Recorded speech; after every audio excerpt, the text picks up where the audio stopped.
India पर आप सभी का बहुत स्वागत। मैं हूं आपके साथ सुचित्रा गुप्ता। देवभूमि समाचार देख रहे हैं आप, तो चलिए खबरों की शुरुआत कर लेते हैं। अवैध अतिक्रमण पर धामी सरकार का बड़ा एक्शन सामने आया है। डेमोग्राफी और अतिक्रमण पर सीएम धामी इस वक्त सख्त नजर आ रहे हैं। देवभूमि की संस्कृति से समझौता नहीं होगा, ये बड़ी बात सीएम धामी ने कह दी। 10,000 एकड़ से ज्यादा भूमि मुक्त करवाई गई, यानी कि अवैध अतिक्रमण को लेकर लगातार कार्रवाई चल रही है। इसी बीच 10,000 एकड़ जमीन जो है वो अवैध निर्माण से जो है वो मुक्ति दिलवाई गई है। देवभूमि का मूल स्वरूप सुरक्षित रहेगा। डेमोग्राफी को नुकसान अगर कोई पहुंचाता है तो उसको बर्दाश्त नहीं किया जाएगा। तो उत्तराखंड की डेमोग्राफी और अतिक्रमण करने वाले लोगों को लेकर मुख्यमंत्री पुष्कर सिंह धामी ने एक बार फिर से सख्त रुख अपनाते हुए चेतावनी दे डाली। मुख्यमंत्री ने स्पष्ट शब्दों में कहा है कि देवभूमि की संस्कृति और मूल स्वरूप से किसी भी प्रकार का समझौता नहीं किया जाएगा, और यह भी कहा कि देवभूमि की डेमोग्राफी और संस्कृति को नुकसान पहुंचाने वाले किसी को भी बख्शा नहीं जाएगा। उन्होंने ये भी कहा कि देवभूमि को लेकर पूरे देश और दुनिया में एक भाव है, यहाँ का देवत्व बना रहे और इसका मूल अस्तित्व सुरक्षित रहे। इसी संकल्प के तहत राज्य सरकार ने अवैध अतिक्रमण के खिलाफ सख्त कार्रवाई शुरू कर दी है। सीएम धामी ने अतिक्रमणकारियों को भी चेतावनी दी है और कहा है कि जिन लोगों का यहाँ पर पहले से कोई अस्तित्व नहीं था और जिन्होंने अवैध रूप से जमीन पर कब्जा किया हुआ है वो खुद अतिक्रमण हटा ले, वरना प्रशासन का कानूनी प्रक्रिया जब चलेगा तो अतिक्रमण हटाने का अभियान ये जो चल रहा है वो लगातार चलता रहेगा और प्रशासन जब सख्त रुख अपनाएगी तो इससे लोगों को तकलीफ होगी। अभी तक 10,000 एकड़ से ज्यादा भूमि को अतिक्रमण से मुक्त करवाया जा चुका है और अभियान आगे भी और तेजी से चलता रहेगा।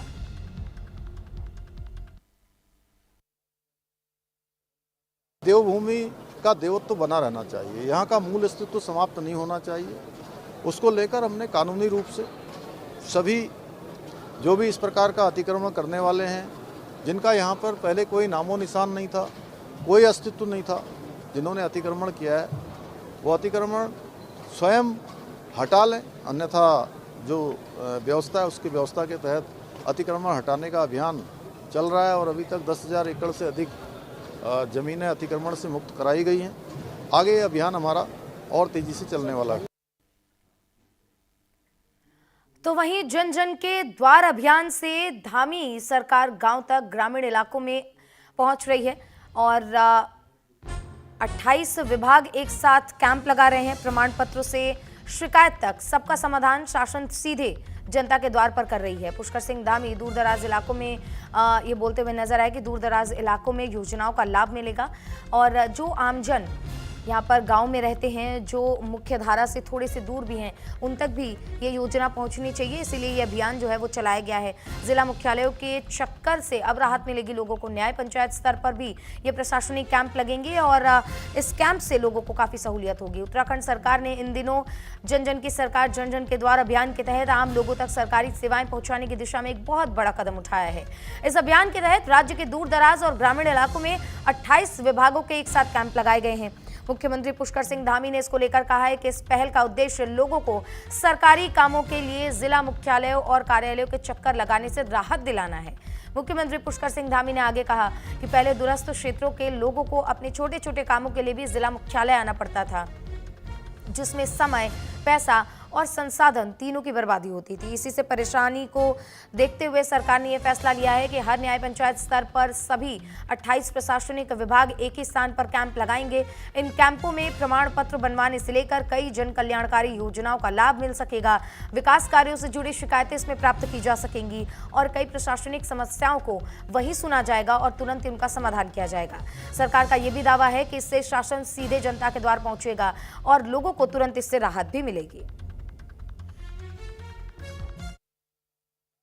ये जन जन की सरकार जन जन के द्वार, ये हमारा एक ऐसा अभियान है जिसमें हमारे दूर दराज के लोगों को अपने कामों को लेकर जिला मुख्यालयों में आना पड़ता था, कार्यालयों में जाना पड़ता था, चक्कर लगाने पड़ते थे, अनेक संसाधन लगाकर समय भी उनका काफ़ी लगता था, काफ़ी परेशानियों का सामना करना पड़ता था। इसलिए हमने प्रत्येक न्याय पंचायत में सभी हमारे 28 प्रशासनिक विभाग एक स्थान पर जाकर ऐसे कैंपों का आयोजन करेंगे, जो लोगों की समस्याओं को वहीं पर सुनेंगे और वहीं पर उनका समाधान करेंगे, चाहे वो प्रमाण पत्र बनाने हैं, चाहे वो लाभार्थी योजनाएं हैं या विकास से संबंधित कोई काम। तो वहीं उत्तराखंड में रिजर्व पलायन को बढ़ावा मिल रहा है। सरकारी योजनाओं से लोग लौट रहे हैं गांव की ओर। रिवर्स पलायन में पलायन आयोग की अहम भूमिका इस बीच रही है। मुख्यमंत्री स्वरोजगार योजना से जो अवसर प्राप्त हुआ है उससे रिवर्स पलायन जो है वो देखने को मिल रहा है, यानी कि जो लोग उत्तराखंड को छोड़कर रोजगार के लिए बाहर रह रहे थे वो अब उत्तराखंड की ओर रुख कर रहे हैं। गांव को आत्मनिर्भर बनाने का लक्ष्य है। सीएम धामी ने ये बात कही है। प्रवासी पंचायतों का आयोजन होगा। उत्तराखंड में रिवर्स पलायन यानी कि जो लोग उत्तराखंड छोड़कर बाहर दूर दराज के इलाके चले गए थे, दूर शहरों में चले गए थे अपने रोजगार को लेकर, अपनी कमाई को लेकर, वो अब अपने गाँव वापस लौट रहे हैं। इसको लेकर राज्य सरकार की कोशिशें अब असर दिखाने लगी हैं, क्योंकि उत्तराखंड में पलायन एक बहुत बड़ा मुद्दा रहा है। मुख्यमंत्री पुष्कर सिंह धामी का कहना है कि केंद्र और राज्य सरकार की जन कल्याणकारी योजनाओं के चलते बड़ी संख्या में लोग रोजगार और बेहतर जीवन की उम्मीद के साथ दोबारा अपने गांव की ओर लौट रहे हैं। और ये भी कहा कि राज्य का पलायन आयोग लगातार प्रभावी ढंग से काम कर रहा है और रिवर्स पलायन को बढ़ावा देने की भूमिका में ये काफी अहम रहा है। उन्होंने बताया कि मुख्यमंत्री स्वरोजगार योजना के जरिए युवाओं और प्रवासियों को स्थानीय स्तर पर रोजगार से जोड़ा जा रहा है, जिससे स्वरोजगार के नए अवसर सृजित हुए हैं। वहीं मुख्यमंत्री ने यह भी बताया कि सरकार जल्द ही प्रदेश के कई क्षेत्रों में प्रवासी पंचायतों का आयोजन करेगी, ताकि राज्य से बाहर जा रहे उत्तराखंडी लोगों को विकास की मुख्य धारा से जोड़ा जा सके और उनकी सक्रिय सहभागिता सुनिश्चित की जा सके। उन्होंने कहा कि सरकार का लक्ष्य रिवर्स पलायन को एक अस्थायी समाधान के रूप में बदलते हुए गांव को आत्मनिर्भर बनाना है।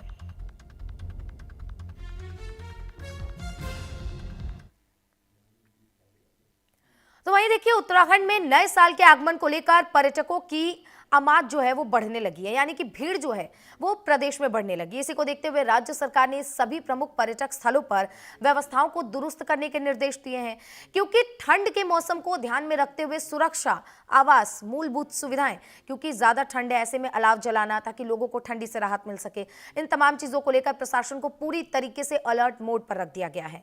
क्या क्या तैयारियां पर्यटकों को लेकर पूरे प्रदेश में यानी कि उत्तराखंड में की गई है, एक रिपोर्ट के जरिए समझिए।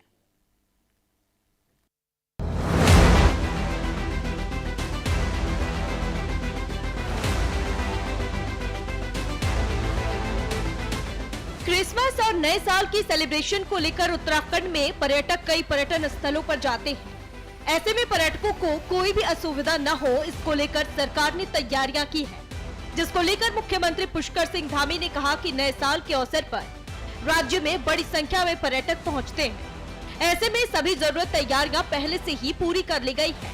ठंड से बचाव के लिए अलाव जलाने की व्यवस्था से लेकर सरकारी गेस्ट हाउसों में हीटिंग, साफ सफाई और कई सुविधाएं सुनिश्चित की जा रही हैं, ताकि पर्यटकों को किसी प्रकार की असुविधा न हो। नहीं, अभी देखिए कैलेंडर का हमारा नया वर्ष भी शुरू होने वाला है, तो उसके अनुरूप भी सभी तैयारियां हैं। ठंड में अलाव जलाने से लेकर जो हमारे सरकारी गेस्ट हाउस हैं जहां पर शीतकाल में लोग बड़ी संख्या में आते हैं, उन सभी पर पहले से ही इस बार व्यवस्था की गई है। ये सभी स्थान सभी प्रकार की व्यवस्थाओं से ठीक प्रकार से सुसज्जित रहें, उसके लिए सभी प्रयास अभी किए जा रहे हैं। वहीं राज्य में कड़ाके की ठंड और शीतलहर को देखते हुए सरकार पहले से सतर्क है। सभी जिलों को कोल्ड वेव एक्शन प्लान तैयार करने के निर्देश दिए जा चुके हैं। जरूरतमंदों को गर्म कपड़े और कंबल उपलब्ध कराने के साथ ही रैन बसेरों की व्यवस्थाओं को भी दुरुस्त किया जा रहा है। सीएम धामी का कहना है कि शीतलहर को देखते हुए जिलों को निर्देश दिए गए हैं कि जरूरतमंदों को कंबल और गर्म कपड़े उपलब्ध कराए जाए। रैन बसेरों की नियमित निगरानी नगर निगम और जिला प्रशासन करेगा। जहां बर्फ जमती है वहां पीडब्ल्यूडी, बीआरओ और कई विभाग यह सुनिश्चित करेंगे कि आवागमन बाधित न हो और किसी तरह की दुर्घटना न हो।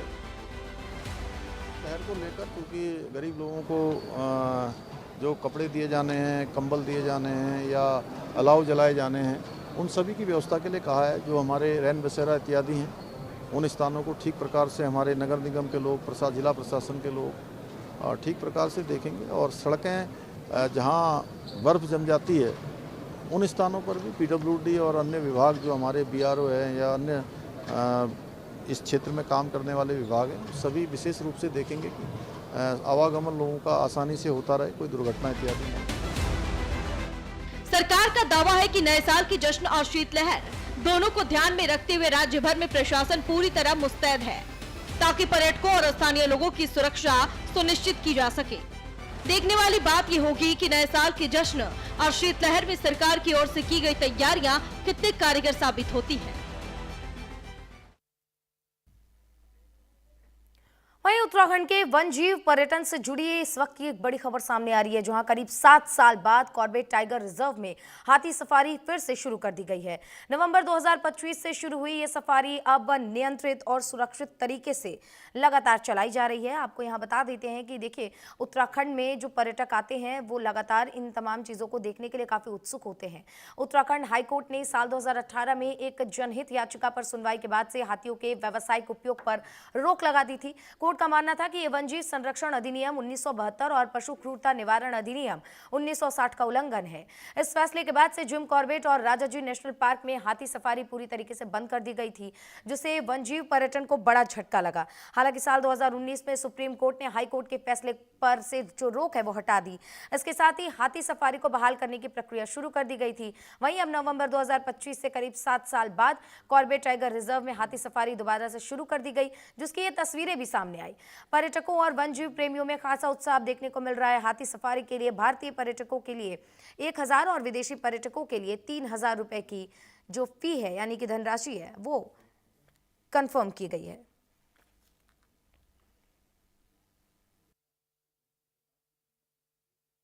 कॉर्बेट टाइगर रिजर्व के अंतर्गत ढिकाला और बिजरानी जोन में पर्यटकों के लिए हाथी सफारी को पुनः खोल दिया गया है और पर्यटकों की सुरक्षा के लिए कुछ निर्धारित ट्रैक बनाए गए हैं, तो उन्हीं ट्रैक पर सफारी की जाएगी और इस सफारी की अवधि 2 घंटे की गई है और इसमें जो हाथी सफारी शुरू हुई है उसको लेकर के काफी उत्साह है वन्य जीव प्रेमियों में, पर्यटकों में। बढ़ेंगे आगे ये खबर बासपुर से, जहां बासपुर के ग्रीन वैली स्कूल से एक मामला ऐसा सामने आया जहां शिक्षा के मानकों की धज्जियां उड़ा जा रही हैं। जी हां, बिल्कुल सही सुन रहे हैं आप, क्योंकि भ्रष्टाचार की चादर ओढ़े बैठा शिक्षा महकमा भले ही इस पर चुप्पी साधे हो, लेकिन एसडीएम अमृता शर्मा की सख्त कार्रवाई ने शिक्षा माफियाओं के हौसले को पस्त कर दिया है। इस छापेमारी ने यह साफ कर दिया है कि अगर प्रशासनिक इरादे नेक न हो तो भ्रष्टाचार की नींव पर खड़े ऐसे किलों को ढाने में देर नहीं लगती। आपको बता दें कि एसडीएम की कार्रवाई से स्कूल परिसर में हड़कंप मच गया। जांच में जो सच सामने आया, स्कूल के पास न तो मान्यता है और न ही बैठने की पर्याप्त व्यवस्था, लेकिन नियमों को ताक पर रखकर महज 3 कमरों के अंदर 7 कक्षाओं का जो है वो पूरी स्कूल चलाई जा रही थी। सबसे शर्मनाक बात तो यह है कि पूरी स्कूल व्यवस्था सिर्फ 4 शिक्षकों के भरोसे ही छोड़ी गई थी। अब सवाल यह उठता है कि शिक्षा विभाग की नाक के नीचे चल रहा है यह अवैध कारोबार विभाग की लापरवाही है या फिर मिलीभगत। आखिर क्यों चंद रुपए के लालच में बच्चों के भविष्य को अंधकार में धकेला जा रहा है, ये सवाल न्यूज इंडिया लगातार पूछ रहा है। ये ग्रीन वैली स्कूल के औचक निरीक्षण के लिए आई थी। ऐसी शिकायत प्राप्त हुई थी कि बिना मान्यता के उक्त स्कूल संचालित किया जा रहा है और मौके पर वाकई में ये पाया भी गया कि हाँ, बिना मान्यता के स्कूल संचालित किया जा रहा है। और जैसा कि संज्ञान में अभी निरीक्षण के दौरान आया कि यहाँ पर टोटल 7 क्लासेस संचालित हैं किंडरगार्टन को मिला के, लेकिन उसके सापेक्ष केवल 4 ही शिक्षक इन्होंने रखे हुए हैं बच्चों को पढ़ाने के लिए। और बाकी विस्तृत जांच के लिए मैंने खंड शिक्षा अधिकारी महोदय को निर्देशित किया है कि वो भी इसका अपने स्तर से और अच्छे से परीक्षण कर लेंगे और जो भी आख्या है ये इनके उच्च अधिकारियों को प्रेषित की जाए। तो देहरादून नगर निगम ने शहर को स्वच्छ रखने के लिए तकनीक के जरिए निगरानी तेज कर दी है, जिसको लेकर नगर आयुक्त नमामि बंसल ने बताया कि खुले में कूड़ा डंप करने वालों के खिलाफ अब ड्रोन मॉनिटरिंग के जरिए कार्रवाई की जा रही है। ड्रोन निगरानी को लेगेसी वेस्ट साइट के साथ भी जोड़ा गया है, जिससे पूरे शहर के गार्बेज वेनरेबल पॉइंट्स पर कड़ी नजर रखी जा रही है। नमामि बंसल के मुताबिक रोजाना 50 से ज्यादा गंदगी से जुड़े इंसिडेंट जो है अलर्ट सामने आ रहे हैं, जिस पर तुरंत चालानी और सुधारात्मक कार्रवाई की जा रही है। ड्रोन के जरिए उन लोगों और वाहनों पर की पहचान जो है वो की जा रही है जो चोरी छुपे खुले स्थानों पर कूड़ा फेंकते हैं। इसके साथ ही निगम की टीमें भी जमीनी स्तर पर तैनात हैं ताकि नियम तोड़ने वाले पर मौके पर ही सख्त कार्रवाई की जा सके।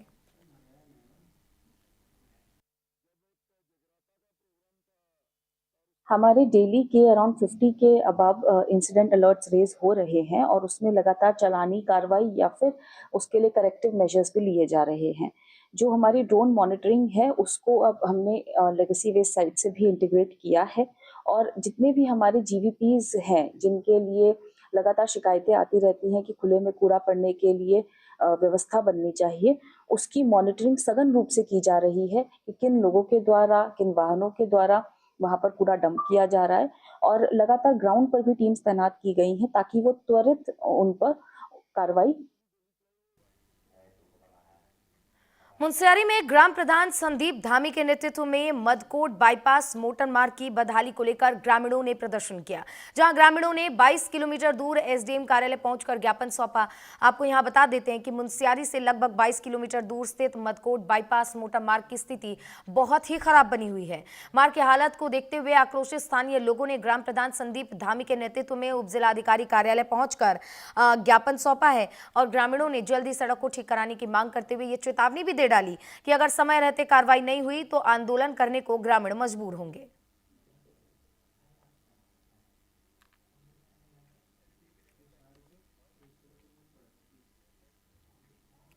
ये खबर उत्तराखंड के पर्यटन से जुड़ी हुई है। देखिए, नवंबर आते ही चक्राता में क्रिसमस और न्यू ईयर की रौनक दिखने लगती है। होटल में नो वैकेंसी बोर्ड लग जाते हैं, यानी कि सारे होटल्स बुक हो जाते हैं। लेकिन इस बार की तस्वीर बिल्कुल अलग है। ना तो बर्फ गिरी है, ना पर्यटकों की भीड़ उत्तराखंड के चक्राता पहुंच रही है। क्या कह रही है चक्राता की खामोश वादियां? दिखते हैं हमारे संवाददाता अमित रावत ने एक खास रिपोर्ट इसी से जुड़ी तैयार किया, आपको दिखाते हैं।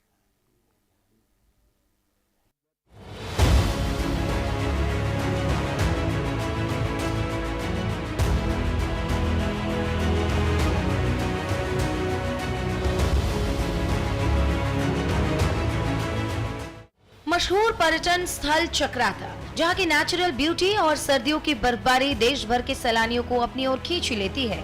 आमतौर पर क्रिसमस और न्यू ईयर के जश्न से पहले यहां के होटलों की एडवांस बुकिंग शुरू हो जाती है और दिसंबर के पहले हफ्ते तक लगभग सभी होटल पैक हो जाते थे। लेकिन इस बार की तस्वीर बदली हुई है। सैलानी चक्राता तो पहुंच रहे हैं, मगर आसमान से गिरने वाली बर्फ का अब भी इंतजार हो रहा है। जो टूरिज्म था, मार्केट अच्छा पैक हुआ करता था, आसपास के जो होटल्स थे वहां से, मतलब हम लोग अगर कभी ग्रुप में बिठाते थे किसी को रूम अवेलेबल है तो होटल से क्वेश्चन आता कि नहीं अभी हमारे होटल पैक चल रहे हैं। कल हमारी जब बातचीत हुई है, कुछ हमारे टूरिज्म के लोग बैठे थे तो उसमें क्लियर ये बात हुई थी कि इस बार जो होटल्स का जो टूरिज्म है वो लगभग 80% डाउन गया है। मतलब हम लोग तो खुद शॉक्ड हैं। और इसका जहां तक कि मुझे बहुत बड़ा रीजन ये भी लग रहा है कि एक तो हमारे बर्फबारी नहीं हुई है, दूसरा हमें एक चीज और लगी थी कि भाई जैसे गवर्नमेंट ने भी एक वो किया था कि इस बार पूरे वर्ल्ड से भी एक मैसेज आया कि बहुत भयानक ठंड पड़ेगी, बहुत ज्यादा बर्फबारी होगी, लेकिन उस हिसाब से ना तो वो बर्फबारी हुई है ना उस हिसाब से वो पर्यटक आए। मौसम की बेरुखी और समय पर बर्फबारी न होने का सीधा असर पर्यटन कारोबार पर दिखाई दे रहा है। इतिहास में ऐसा पहली बार हुआ है कि करीब चक्राता के 80% होटल खाली पड़े हैं। स्थानीय कारोबारी उम्मीद लगाए बैठे हैं कि अगर जल्दी बर्फबारी हुई तो एक बार फिर से पहाड़ों की ओर सैलानी रुख करेंगे। लेकिन फिलहाल इंद्र देवता चक्राता की वादियों से कुछ नाराज नजर आ रहे हैं। क्या है, दिल्ली में काफी हालात, मतलब बहुत खराब हालात है पोल्यूशन की वजह से। तो हमें ये था कि कई ऐसी जगह हमें विजिट करनी है जहाँ हमें पोल्यूशन से राहत मिल सके और इस भीड़ भाड़ के माहौल से थोड़ा राहत मिल सके। तो चक्राता में हमें वही आके वही फीलिंग हमें लग रही है कि एकदम पीसफुल एनवायरनमेंट है और बिना पोल्यूशन का यहाँ पे एनवायरनमेंट। बिल्कुल भाई साहब, इस समय तक अच्छा खासा मौसम हो जाता था, बारिश हो जाती थी, बर्फ पड़ने शुरू हो जाती थी, जिससे कि अच्छा खासा व्यापारियों को फर्क पड़ता था उनके व्यापार में। इस बार ना बारिश हुई ना बर्फ पड़ी और साथ ही होटल भी अभी फिलहाल तो सारे खाली ही पड़े। हाँ, बाकी यह है कि न्यू ईयर में 25 दिसंबर को मार्केट में शायद रौनक रहेगी, क्योंकि इस समय तो छुट्टियां रहती है, तो निश्चित तौर पे पर्यटक अच्छी खासी तादाद में चक्राता में आएंगे। लेकिन यह है कि ओवरऑल फिलहाल तो उतना काम नहीं है। कुल मिला के चक्राता में इस वक्त पर्यटन कारोबारी और सैलानी दोनों ही मौसम के करवट बदलने का इंतजार कर रहे हैं। अब उम्मीद यही है कि आसमान से गिरने वाली सफेद चादर चक्राता के हसीन वादियों में फिर से रौनक लौटाएगी। नवंबर की ठंड के साथ ही जिस चक्राता में कभी जश्न की रौनक लौट आती थी, आज वही वादियां खामोशी ओढ़े हुए हैं। बर्फबारी के इंतजार में सूने पड़े होटल, खाली सड़कें और मायूस स्थानीय कारोबारी इस बात की गवाही दे रहे हैं कि मौसम का बदला मिजाज अब सिर्फ प्रकृति तक सीमित नहीं रहा। चक्राता की ये खामोश वादियां एक बड़ा संकेत दे रही हैं कि अगर पर्यावरण संतुलन और पर्यटन की ठोस तैयारी पर वक्त रहते ध्यान नहीं दिया गया तो पहाड़ों का ये सन्नाटा आने वाले दिनों में और भी गहरा सकता है। उत्तराखंड में मौसम का मिजाज एक बार फिर से अब बदलने लगा है। जहां देहरादून समेत राज्य के ज्यादातर इलाकों में दिन भर बादल छाए रहे हैं, जिससे ठिठुरन बढ़ गई है। पर्वतीय क्षेत्रों में बारिश और ऊंची चोटियों पर हल्की बर्फबारी के आसार भी बने हुए हैं। वहीं कुछ इलाकों में हल्के हिमपात की संभावना भी जताई गई है। अब मौसम विभाग कह रहा है कि उत्तरकाशी, चमोली, रुद्रप्रयाग और पिथौरागढ़ जनपदों में कहीं कहीं बहुत हल्की बारिश हो सकती है और बारिश के साथ बर्फबारी की भी संभावना है। लगभग 3500 मीटर और उससे ऊंचाई वाले इलाकों में बर्फबारी तेज हो सकती है।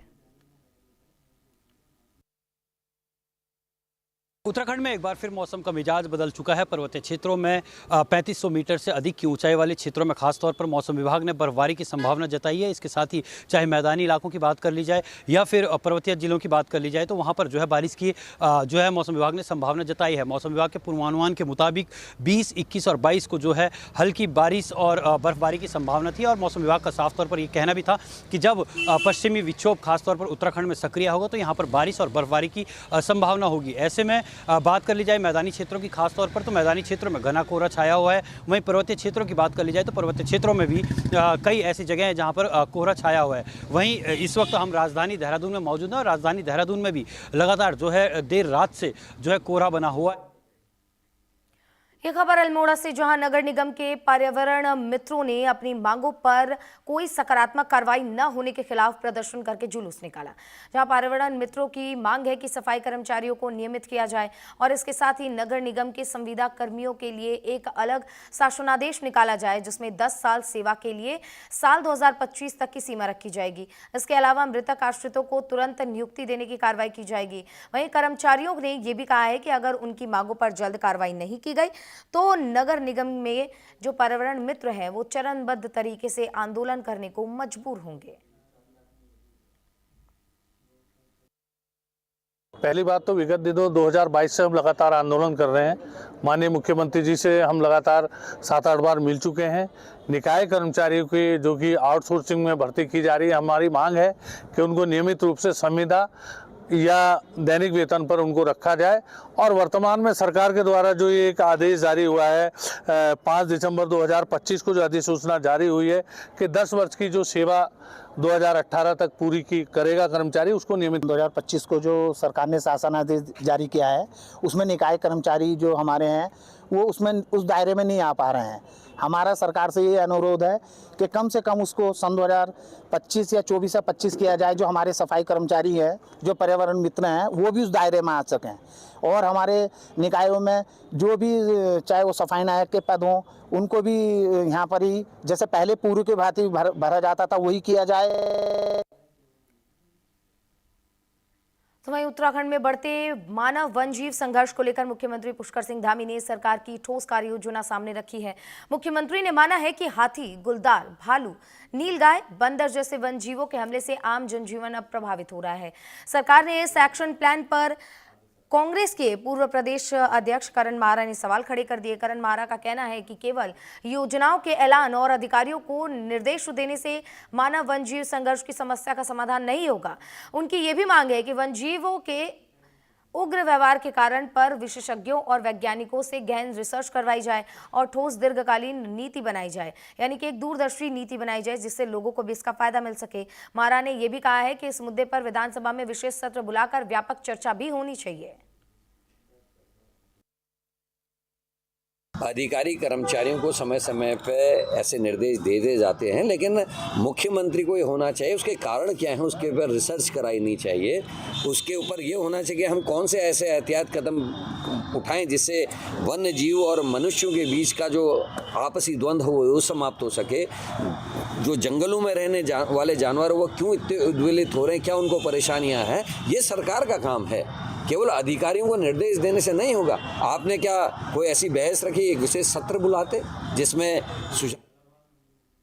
वहीं रुड़की के लिंढौरा क्षेत्र में उस समय हड़कंप मच गया जब खेत में एक पेड़ से गुलदार उल्टा लटका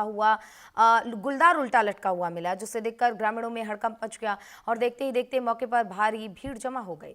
आपको बता दें कि ग्राम रनसूरा में गुलदार का एक पैर टहनी में फंस गया, जिसकी वजह से वो करीब 5 से 6 घंटे तक पेड़ पर ही फंसा रहा। सूचना देने के बाद वन विभाग की टीम मौके पर पहुंची, लेकिन थोड़ी देर लगा दी, जिससे ग्रामीणों में नाराजगी भी देखने को मिली। वहीं वन विभाग ने कड़ी मशक्कत के बाद से गुलदार को बेहोशी का इंजेक्शन लगाया और उसके बाद पेड़ काटकर गुलदार को सुरक्षित नीचे उतारा। पिंजरे में बंद करके रेस्क्यू किया गया गुलदार का। घटना ने वनजीव रेस्क्यू में देरी, भीड़ की लापरवाही और जागरूकता की कमी पर गंभीर सवाल भी खड़े कर दिए हैं।